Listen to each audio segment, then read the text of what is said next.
It's not only good morning to you all, but the beginning of another great week in Krishna consciousness. Today is Motivational Monday. Tomorrow at 7:30 a.m. Mountain Daylight Time will be Transcendental Tuesday. And then I believe we've given the moniker Wisdom Wednesday to the third of our series of 3 morning Bhagavatam classes that we hold weekly. Good morning, Joe, Anjali, Hare Krishna. Happy Motivational Monday back to you. Obeisances to our Guru and all predecessor Acharyas. Om Agana Timaranda Syangana Gana Sadakya Chaksurun Militam Yena Tasmai Sri Gurave Namaha Sri Chaitanya Manobhistam Stapitam Yena Bhutare Swayam Rupa Karamayam Darati Swapadantikam Vandeham Sri Guru Sayata Parakamalam Sama Sri Gurun Vaishnavam Scha Sri Rupam Sagatatam Sahagana Raganatam Vitam Stam Sajevam Sadvaitam Savarutam Parijana Sayitam Krishna Chaitanya Devam Sri Radha Krishna Padan Sahagana Lalita Shivishikhan Vitam Scha Om Namo Bhagavate Vasudevaya Narayanam Namaskritam Naram Chaiva Narottamam Devam Sarasatim Vyasam Tato Jayodirat Nishtapareshwa Bhadvesu Nitya Bhagavata Sevaya Bhagavati Atamashuki Bhaktir Bhavati Naistiki Nama Om Vishnu Padaya Krishna Pastaya Bhutare Srimati Bhaktivedanta Swami Tinamane Namaste Sarasati Devi Guru Anipacharine Nirvishesa Sunyavadi Praskata Desatarine Sri Krishna Chaitanya Prabhu Nityananda Shri Advaita Gadadhar Shiva Sari Gaur Bhakta Vrindam Hare Krishna Krishna Krishna Hare Hare Hare Rama Rama Rama Hare Hare. Joining Joe and Anjali and others, Govinda Dev and Prashant, thank you for joining us on this Motivational Monday. Always love your likes and your hearts floating up. It also lifts me up and it inspires me also. Sundari Priya, Guru Charan. Well, let's jump right into the verse as we jump into the week itself. Rupa Manjari, thank you for joining us. Pranams. She's sending vegetation, picture of a tree and a parrot as well, and lots of hearts, faces. Delightful. Today's verse is the 21st verse in the 2nd chapter of the 1st canto of the Srimad Bhagavatam. Vidyate hridya grantis chidyante sarva samsaya siyante chasyakarmani drishya evat manishvare. Thus the knot in the heart is pierced and all misgivings are cut to pieces. The chain of fruitive actions is terminated when one sees the self as master. And Prabhupada's purport reads as follows. Attaining scientific knowledge of the personality of Godhead means seeing one's own self simultaneously. Just like you can't see yourself without seeing the sun, you can't see the sun without seeing yourself. So what Prabhupada's saying here is that God consciousness, God realization, and self-realization cannot be separated. They are one and the same. You see the sun, you see yourself, you see yourself, you see the sun. If you realize yourself as a part and parcel of God, you also realize God. If you realize God as the supreme whole, then you also realize yourself as a part and parcel. That's the integral process of spiritual perfection. So as far as the identity of a living being's spirit self is concerned, there are any number of speculations and misgivings. The materialist does not believe in the existence of the spirit self, and the empiric philosophers believe in the impersonal feature of the whole spirit without individuality of the living beings. But the transcendentalists, who are the bhaktas, affirm that the soul and the supersoul are 2 different identities, qualitatively one, but quantitatively different. Well, backing up here, the materialist doesn't even believe in the soul at all. He just thinks that any personality or individuality that we manifest is a result of a combination of chemicals, and when those chemicals dissolve, then the personality ceases to exist. That's the materialist, the fruitive worker. And then the empiric philosophers, they acknowledge the existence of spirit beyond matter, but they don't differentiate. For them, spirit is just an undifferentiated, homogeneous force field. But the devotees, in other words, our school of devotional service, which incidentally is the same teachings as Lord Jesus Christ, which permeates the Western countries also, affirm that in spirit there are categories. It's not just that spirit is one undifferentiated entity, but there are different categories within spirit. The Supreme Spirit is the Lord, the whole, and we are subordinate spirits. We are particles of spirit, qualitatively one with God, but quantitatively different. In other words, He's great and we're small. He's the whole, we're the part. He's the Lord and we're the servants. This is the full expression of transcendence, the full light of Krishna consciousness. Continuing on here with Prabhupada's purport, there are many other theories, but all these different speculations are at once cleared off. That term of clearing off is interesting. My Bobby and I lived in Los Angeles, in Culver City, for 10 years at the temple there. It's about 2 or 3 miles from the ocean, so inevitably the morning hours are very, very foggy because of the presence of the ocean. And yet the weather never changes in Los Angeles. The sun always comes up, the sun's always hot, and the sun always clears away the fog. It may take until 10 or so, till mid-morning, but no matter how foggy it is at 6, at 7, at 8, you know that by 10 o'clock, the fog will be totally gone and it'll just be clear, cloudless skies, almost 365 days a year. So Prabhupada says, notwithstanding the ignorance of the materialists, the speculations of the empiric philosophers, the sunlight of Krishna consciousness, the realization that God is a person and we are also persons individually and eternally, is the light of is the sun of transcendental knowledge that clears off any lesser conceptions, any partial realities. Prabhupada continues here. Sri Krishna is like the sun, and the materialistic speculations about the absolute truth are like the darkest midnight. As soon as the Krishna sun is arisen within one's heart, the darkness of materialistic speculations about the absolute truth and the living being is at once cleared off. In the presence of the sun, the darkness cannot stand, and the relative truths that were hidden within the dense darkness of ignorance become clearly manifested by the mercy of Krishna, who is residing within everyone's heart as the Supersoul.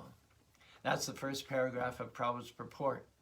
In the Bhagavad Gita, 5th chapter, 16th verse, Krishna says to Arjuna, Jnanina tuda agyanam yesham nashitam atmana tesham adityavajganam prakasyati yat param. Jnanina yatas agyanam, that knowledge which clears away all ignorance, or that light which clears away all darkness, yesham nashitam atmanam, tesham adityavajganam prakasyat param.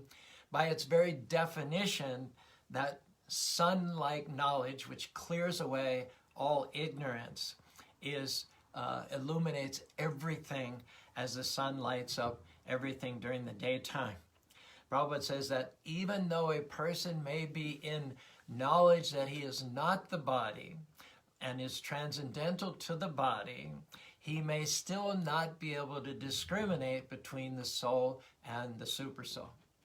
The first level of advancement in spirituality, above that of the gross materialist who doesn't even acknowledge the presence of the soul, is a level of realization called Aham Brahmasmi. Aham means I, and Brahmasmi means I am spirit. Now we acknowledge the existence of the Brahman as a transcendental effulgence emanating from the form of the Lord, analogous to the sunlight emanating from the powerful sun glow. But at the same time, within that Brahman effulgence, there is a higher truth which you can only perceive through acts of devotion. You cannot penetrate that Brahman effulgence based on your own weak powers of yoga, asceticism, philosophy, or mental speculation. That's why in the Sri Upanishad it says, Haranmayena patritam sasyapitam mukam tvattam pusham aparvanam satya dharmaya drishyate. The devotee prays to the Lord, inasmuch as I myself cannot penetrate your effulgence, and view your transcendental form and realize the highest truth, you please remove the effulgence and reveal your form to me. What's being explained here is that we cannot assault, we cannot climb up to Krishna. We just don't have the facilities. It's not, things are not wired that way. So, but by service and by humility, we can ask Krishna that if my service is acceptable to my guru and so on and so forth, that at some point in time, Krishna, by grace, you see, you can extend yourself down to me by voluntarily removing that effulgence which obscures your transcendental form.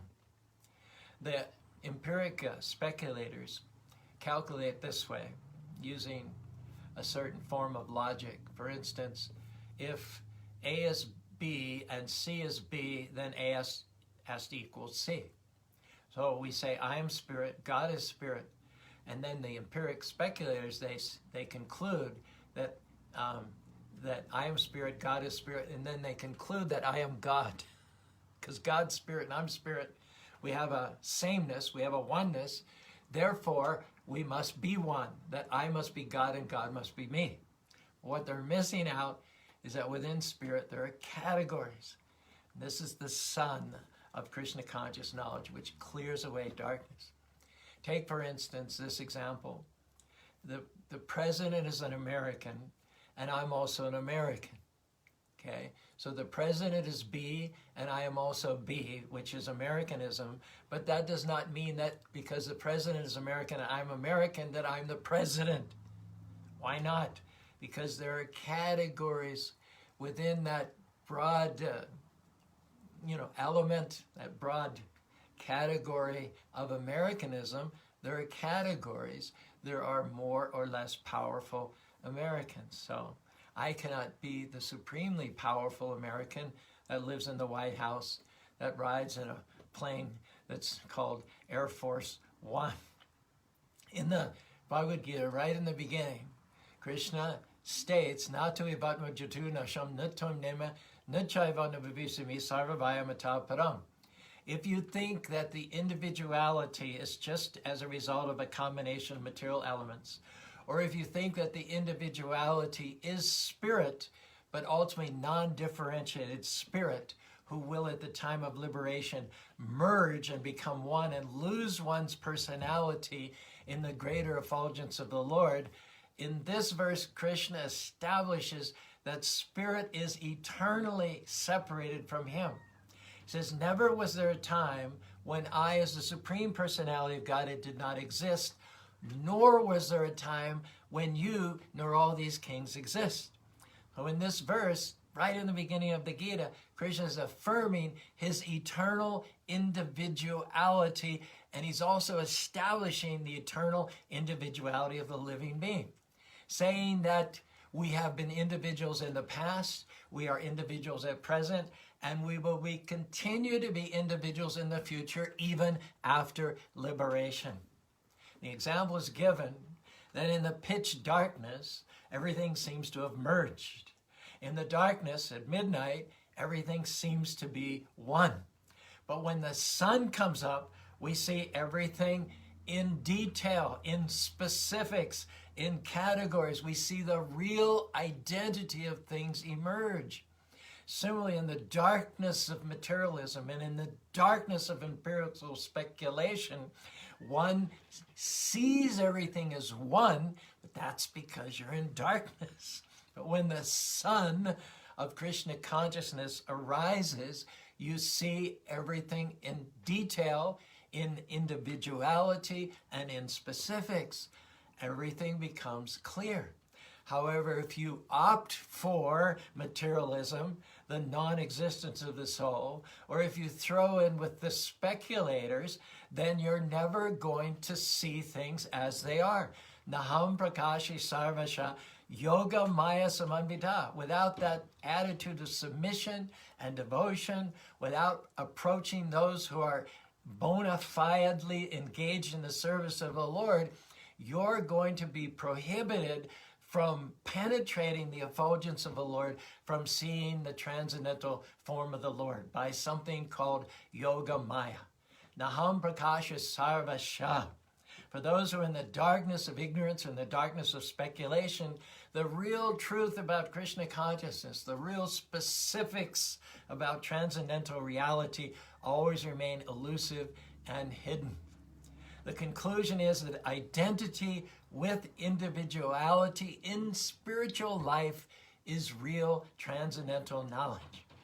The flip side, the downside from a devotional point of view, according to Prabhupada Saraswati Thakur, writing several hundred years ago, he described the kind of liberation which aspires to merge and become one with the Lord, undifferentiated with the Lord. And the term for that is Kaivalyam. The great saint Prabhupada Saraswati said, Kaivalyam narakayate. For one who's standing in the clear light, clarificatory light of Krishna, in the noontime sun of Krishna consciousness, the idea of Kaivalyam, becoming one with the Lord, is narakayate. It is as good as going to hell. It's described, there are 5 types of liberation. Saloka, Sarsti, Samipya, Shurupai, Kapyam. The type of liberation whereby one loses or opts out of one's siddha sarup, one's eternal form, in favor of merging and becoming one with the Lord is called sahuja. And Vaishnavas consider this type of liberation of merging with the Lord as off the table. They'll never, ever accept this type of liberation. They may accept the other types, living on the same planet, having the same form as the Lord, sharing the same opulence of the Lord, if those types of liberation promote or catalyze their service to the Lord. Otherwise, all that pure devotees are really interested in is serving the Lord. They're not motivated by any desire for liberation. There are instances where they will accept those other types of liberation if it will elevate and quicken their service to the Lord. But there has never been an instance in the history of spiritual life where a Vaishnava has accepted Sahuji Mukti, becoming one with the Lord. In fact, if you read the Krishna book, only those merge into the body of the Lord who are antagonists, who are demons. That's a special type of liberation preserved for those who are inimical to the Lord, like Kamsa, like Putana, and like Sisupal. And the result of that type of liberation is not permanent. It's only temporary. As it's confirmed in the Bhagavatam, 10th canto, 2nd chapter, 32nd verse, Aroha Kuchena Param Param Tata Patanti Adho Nadriti Yajmada Nagraham. Yanera Vindaksha Vimukta Manina Traisha Vishuddha Buddhi. Says those who succeed in merging in the effulgence of the Lord, it is said that their intelligence is still not clear. They're still not free from darkness. They're still not illuminated by the sun of Krishna consciousness. Avishuddha Buddhi.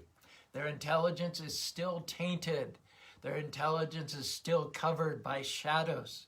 And the result of that is that although they rise very high, distance themselves from materialistic people, the maddening crowd, they achieve altitude. Anyone who knows, looking out of the window of a plane after it's taken off and achieved altitude, how small and insignificant everything on the ground seems. So the impersonalists, by dint of philosophical speculation and penances and austerities, can achieve distance between themselves and the materialists. However, their position of altitude, they cannot maintain it. Using that example of the airplane again, you can only stay up in the airplane as long as there's fuel in the tanks. As soon as the fuel runs out of the tanks, then the airplane has to come back down again and land on the tarmac. Similarly, it is said that although the impersonalists can elevate themselves very high by dint of philosophical speculation, by dint of penances and austerities. They don't achieve shelter at the lotus feet of the Lord. Yanera Vingdaksha. And failing to achieve a home, failing to achieve a destination, a shelter, there's no other option but after some course of time to come back, take another birth in the material world. And because they've been purified, in their defense, we say that they engage in activities in the mode of goodness, establishing hospitals, orphanages, and engage in humanitarian work. But that is far short of the ultimate perfection of the human form of life, which is pure, unadulterated, devotional service in the sunshine of Krishna consciousness. So just see what's being pointed out here by Lord Krishna.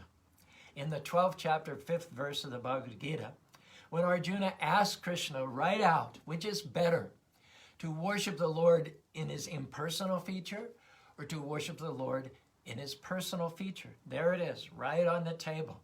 And Krishna answers unequivocally, Maya Vashana Mono Nitya Yukta Tesham Pasamam Nina Pasati.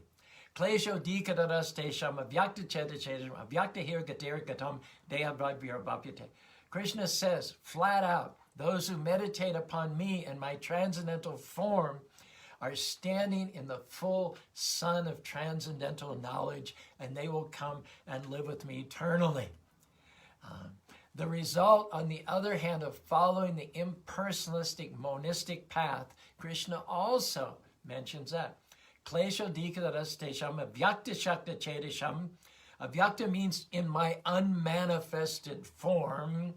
Says it is very difficult for those whose minds are attached to avyakta shakta, to my energy, to my unmanifested form, gatir dukam.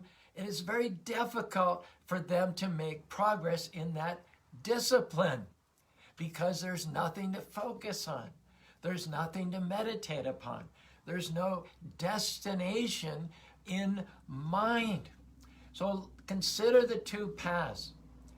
If you achieve perfection in impersonalism, you get only one of 5 types of liberation, which is called sahuja. That is to merge in the effulgence of the Lord. And that is a type of liberation which is considered by the devotees to be equivalent to going to hell. So that's what you get as an impersonalism. And that type of liberation is not even permanent. It doesn't give you your Shrupa city. It doesn't yield you your transcendental form. It doesn't give you a place on the planet of the Lord. It doesn't give you a relationship with the Lord. It doesn't give you a form like the Lord. It doesn't give you transcendental pastimes with the Lord. And you just get bored, just hovering there in some purgatorial, transitional twilight state. After some time, you just get bored and you have to come back down. Third time, going back to the example of the airplane. It's exciting. You get to the airport, you check in, you go through security, you do boarding, you get your seat, you sit down, you open your iPad or your cell phone or your newspaper, the book that you bought at the airport, shop at an inflated price, and you're all ready for that journey.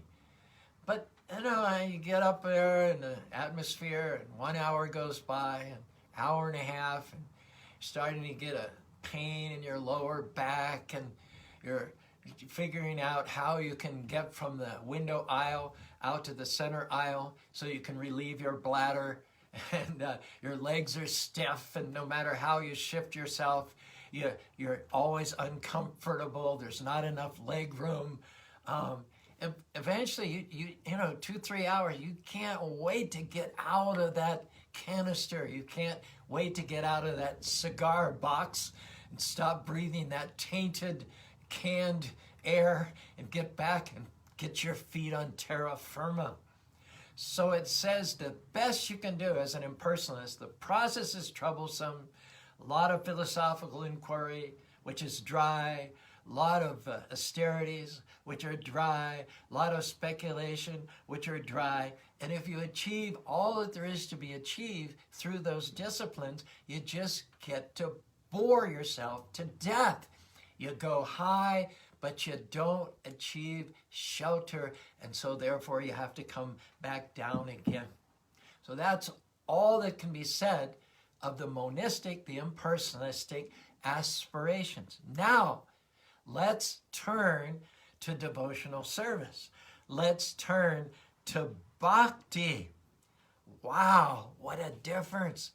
Here it is said in the Chaitanya Charitamrita, Adi Lila, 5th chapter, 35 verse, Kama dveshad bhayat shnehad yata bhaktya veshwara manaha avesha tad agam hidva bhavas tad gatim gataha. Listen to this. As through devotion to the Lord, one can attain his abode, many have attained that goal by abandoning their sinful activities and absorbing their minds in the Lord. Now catch this, through lust, envy, fear, or affection. Means even if you bring your baggage, even if you approach the Lord with baggage, with darkness, impurities, imperfections, sins, shortcomings like lust, envy, fear, or perfection, the result will be that even though you're so much lacking in so many ways, not necessarily a philosopher, not necessarily a yogi, not necessarily with austerities to your credit, just the opposite, lust, envy, fear, affection. But if you approach the Lord is so powerful, like the sun, he can take those impurities and clear them off, just like the sun clears the fog on a Los Angeles morning. The example is given, a urinal. It is the worst, most pungent, terrible smelling, impure things. You walk into a public urinal and you can almost see the germs floating in the air and creepily crawling everywhere. However, if you were to expose that most impure place to the rays of the sun repeatedly and continuously, it would not take more than just a few days before that whole area was purified. Prabhupada said, the sun of Krishna consciousness, Hare Krishna, Krishna Krishna, Hare Hare, Hare Rama, Rama Rama, Hare Hare, is antiseptic and prophylactic. As the powerful sun by its glowing rays can purify all kinds of impurities, so the all-powerful spiritual personality of Godhead can purify all material qualities in a person he attracts. Consider a couple of well-known examples. Kuja, when Krishna entered Mathura with his brother Balaram with the purpose of killing Kamsa, a prostitute, a hunchback prostitute named Kuja, was on her way to give Kamsa his daily quota of sandalwood for cooling his body in the summer heat. Kubja saw Krishna, and Krishna approached Kubja. Krishna noted the attraction that this lusty, fallen, young, deformed girl, he noticed her passing attraction for him, and he immediately presented himself before Kuja and asked her to give him the sandalwood which was meant for Kamsa. So here was a life or death decision for Kamsa. If she were to fail to appear before Kamsa with the sandalwood, he would surely kill her. And she knew it was not in her best interest to be delinquent in her daily service to Kamsa, because he was not a forgiving master. No, he was not a loving Lord. But at the same time, she couldn't deny the flow, like the Ganges to the sea, the flow of her affection to Krishna. So she thought, Krishna, Kamsa, Krishna, Kamsa. Kamsa will kill me. I don't know what good it will do to give me to Krishna, but he's so attractive. Kamsa will cut me down in a second. But I can't help myself. Here, Krishna, take the sandalwood. And do you know that after Krishna killed Kamsa, the first person that he went to see was Kuja in her apartment, where she had apparently entertained so many men before. There were even graphic lewd pictures on the wall to set the atmosphere for her visitations. And not only did nothing unbecoming happen, but simply when Kuja touched the lotus feet of Krishna, all her material desires were cleared away, just like the fog. Kechid kevala bhakta vasudeva parayaraha agam dudbhati Krishna niharam iva bhaskara.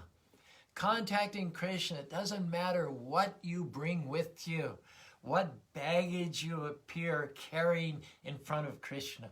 Krishna will clear out all those lusty, sinful desires, as he did with Kuja. In the Chaitanya Charitamrita Madhya Leela, 22nd chapter, 31st verse, that famous verse which emblazons the heading of every Back to Godhead magazine, right? Krishna is bright like the sun. As soon as the sun appears, there is no question of darkness or nescience. Krishna, Surya Sama, Maya Haya Andakara, Yahan Krishna Tahan Naya Maya Adakara. Krishna is compared to the sun and Maya is compared to darkness. As we all know, darkness is not a force in and of itself. Darkness never in the history of the world ever rolled back light, but it was always the opposite. That only where light is absent can darkness come in. But where light returns to that same place into which darkness had flooded, even a simple little ray coming through a crack, tivrena, even a simple ray of sunlight will banish the darkness. So sunlight always rolls back darkness, and the reverse is never the case. Tivrena, akama, sarvakama, mokshakama, dad, tivrena, bhakti, yajitam, parusham, pashu. The sun of Krishna consciousness is so powerful that all it needs is just a little ray, a little way into the heart of the aspiring devotee. No matter what black things, no matter what bad choices they've made in the past, no matter the disqualifications of birth or lack of education, no matter what, if there's an opening for a ray of sunlight of Krishna consciousness to enter that heart, tivarena bhakti yajitam parusham pasham, then all bad things will be dissipated. Prabhupada says here, the entire world will be illuminated despite the darkness of the present age of Kali Yuga. Only devotees of Lord Chaitanya can dissipate the darkness of Kali Yuga, the ignorance of the population of this age.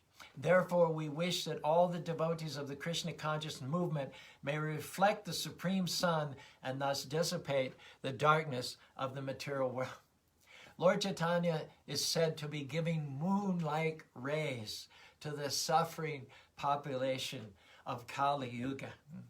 The effect of moon-like rays is that it cools, it soothes from the burning forest fire of lust, anger, greed, dissension in this age of quarrel and hypocrisy. Now the moon gets its light from the sun, and then it reflects its life in such a way as to bring relief to all living beings. Similarly, the moon of Lord Chaitanya Mahaprabhu is attracting, absorbing, and reflecting the light of the sun, Krishna Surya, and we need to be, as followers, coming in the line of disciplic succession from Lord Chaitanya, we need to catch the reflection of the sun from the moon of Sri Chaitanya Mahaprabhu, and in our own turn, do what we can to spread the gospel of Krishna consciousness, to open people's eyes to the full truth of Krishna consciousness, and be instruments of light and love in this dark, forlorn age of Kali Yuga. In the Pajavali by Srila Rupa Goswami, we find this statement: as the rising sun immediately dissipates all the world's darkness, which is deep like an ocean, so the holy name of Krishna, Hare Krishna, Krishna, Krishna, Hari Hari, Hari Rama, Rama Rama, Hari Hari, if chanted even once without offenses, dissipates all the reactions of a living being's sinful life. All glories to that holy name of the Lord, which is auspicious for the entire world. In the Chaitanya Charitamrita Anti Leela, 3rd chapter, 131st verse, we find this quote from the great saint Haridas Thakur. Yaiche Surgyara Udaya. Udaya means the rising, the sunrise. Of course, Surya means the sun of Krishna consciousness. Nahaite Arambe Tamera Haya Saya. Saya means destroy. Tamera means darkness. The rising of the sun, even the pre-rising of the sun. Actually, the word here, Udaya, Uday, is repeated. So Uday is the sunrise, but Uday, Uday is the pre-dawn era. It's before the sun rises, before you see the sphere of the sun making its appearance on that eastern horizon. When it's even, technically speaking, still dark, but there's just that inkling, that promise of light, the pre-dawn hours. The holy name of the Lord is so powerful that even before you begin to chant it purely, even before offenseless chanting, even before the full sun of Krishna rises within your heart, even as a neophyte, even in the pre-dawn hours, it dissipates the darkness of ignorance.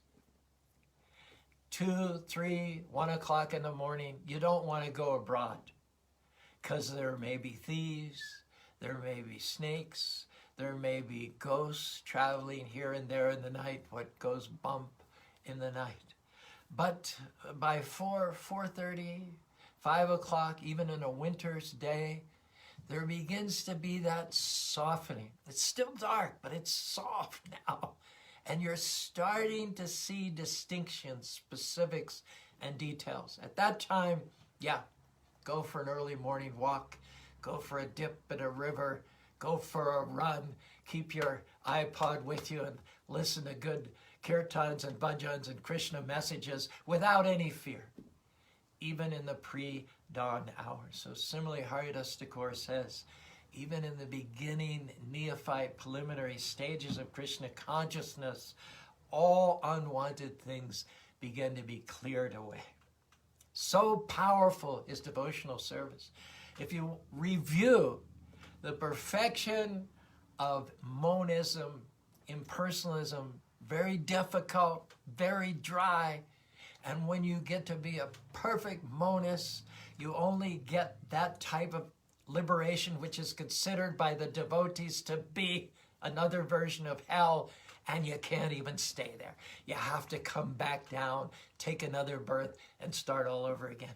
However, devotional service is so powerful that even like Kuja or like Dhruva or so many other examples, people who had baggage, had impurities, had sins they were dealing with, they approached Krishna, Arto Jignashi Artati Gyanicha Bharatarshaba, in one of the 4 categories of seekers who approach Krishna. They got everything cleared off. Even what to speak of achieving the perfection of devotional service, just getting their feet wet, just dipping their big toe into the waters. So many immediate, amazing benefits cascaded in their direction. So here's a statement from the Srimad Bhagavatam, 2nd canto, 9th chapter, 31st verse. Viteratam yad pratiyata na pratiyate chatmani na vijad atmano mayam yata basho yata tama. What appears to be truth, and God is speaking personally himself, what appears to be truth without me is certainly my illusory energy, for nothing can exist without me. It is like a reflection of a real light in the shadows, for in the light there are neither shadows nor reflections. So anything that's perceived without connection with Krishna is darkness, is illusion, gives rise to anxiety, stress, frustration, half-truths. In the Bhagavad Gita, it says, Yomam pasyati sarvatra. What are the symptoms of someone who stands in the sunlight of full transcendental knowledge of Krishna consciousness? How is that person symptomized? What do they see, for instance? What do they feel? What do they hear? Here's the answer. Krishna speaks, Yomam pasyati sarvata saram cha mai pasyati tasyaham na pranasati sa cha me na pranasati. They see Krishna everywhere. They see everything in Krishna. Krishna is never lost to them, nor are they, declares the Lord himself, ever lost to him, nor is he lost to them. Prabhupada writes, such a Krishna conscious person may superficially appear to see all the separate manifestations of the material nature, but in each and every instance, he or she is conscious of Krishna, knowing that everything is Krishna. Everything is either Krishna or the diffusion of his transcendental energies. And Prabhupada concludes this statement by saying, this undivided, uninterrupted, unmotivated stream of consciousness to Krishna is called samadhi. And once you pierce that, once you achieve that, there's no going back. Once seeing and perceiving Krishna everywhere, in all things, at all times, and all places, it's not reversible. Premanjana Chorita Bhakti Vilochana. Very difficult, impossible to see Krishna from the point of view of materialism or impersonal speculation or monism. But in the service of the Lord, through the agency of the bona fide spiritual master, Krishna reveals himself to the humble, aspiring devotee. With eyes tinged with the salve of love, one can penetrate the impenetrable veil of the Brahman effulgence, and Krishna will reveal his transcendental form to the aspiring devotee. And once the devotee, in his maturity of devotion and service, sees the form of the Lord, Santa Sadaiva Vidaya Shubhilanti, then he never again not sees the Lord. The Lord is never, ever again not visible 24/7 to the devotee. And how is that possible? Prabhupada explains it right here. When a mother sees the shoes of her child, she doesn't just perceive them as neutral objects. She feels protection and love for the child. All that's triggered, all that sense of protection and love is triggered just by seeing a pair of baby shoes on the floor. Similarly, a fully realized devotee, whatever he sees in the creation, he sees it. If not Krishna personally, if not Krishna's Swayamrupa, he sees it as the property, the tadyanam, the paraphernalia of Krishna. And that triggers love. So everywhere a devotee looks, everything he sees, love is just being triggered. Like an ocean that never stops coursing, that never stops surging. And Prabhupada gives another example here. Similarly, when a lover picks up his beloved's comb, what could be more insignificant than a comb? You go into the Walmart and there's all these combs. None of them triggers any particular emotion for you. You just try to figure out which is the cheapest. But when it's the beloved's comb, when the lover sees the beloved's comb, especially if they're in separation, he feels intense emotions of love. Just a comb. But the point is, whose comb? It is the beloved's comb. And especially in separation from the beloved, that comb triggers intense feelings, emotions of love. So Prabhupada says, in the case of Krishna, the Supreme Personality of Godhead, everything, Parasya Shaktir Vivadaiva Sriyate, is his energy. So wherever the devotee goes, or whatever he perceives throughout the universe, he's reminded of Krishna. Moreover, this recognition is not merely an intellectual habit, but a total overpowering state of love. Whew. Here's the second paragraph of Prabhupada's purport. And I have actually a lot more. I'm just getting warmed up, but we'll have to save this for Transcendental Tuesday. We'll finish up our 45-minute satsang here together this morning with this paragraph from the purport to our original verse. In the Bhagavad Gita, the Lord says that in order to show special favor to his pure devotees, he personally eradicates the dense darkness of all misgivings by switching on the light of pure knowledge within the heart of a devotee. Thanks for all those little hearts and everything. You can't imagine how inspirational it is to see that. And when you do it, it pushes this broadcast up in what Facebook shows to other people. So this is also service, hitting those little hearts and likes. Continuing on here, therefore, because of the personality of Godhead's taking charge of illuminating the heart of his devotee, certainly a devotee engaged in his service in transcendental love cannot remain in darkness. He comes to know everything of the absolute and relative truths. The devotee cannot remain in darkness because a devotee is enlightened by the personality of Godhead. His knowledge is certainly perfect.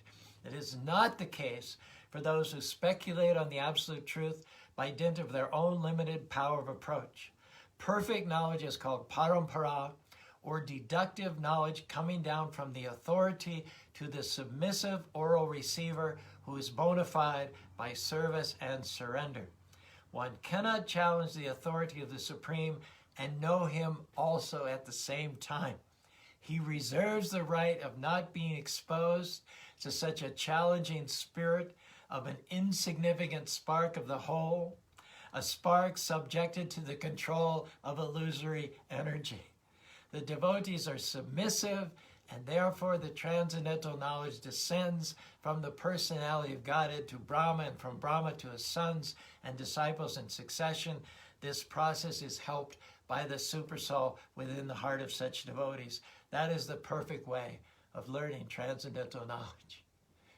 I hope you feel the same way I do, like, whew, what Prabhupada has given us. We're so fortunate to be the heirs and recipients of this sunlight of Krishna consciousness. Wow, wow. Not only do we get the rare and valuable human form of life, but in that rare and valuable form of life, despite our background, despite our bad choices, beside our less than ideal births, despite our backgrounds and upbringing, somehow or other, the causeless mercy of the Lord has brought us together here on Motivational Monday. And if that wasn't good enough, we'll be back with you tomorrow for Transcendental Tuesday. Hare Krishna, Krishna Krishna, Hare Hare, Hare Rama, Rama Rama, Hare Hare.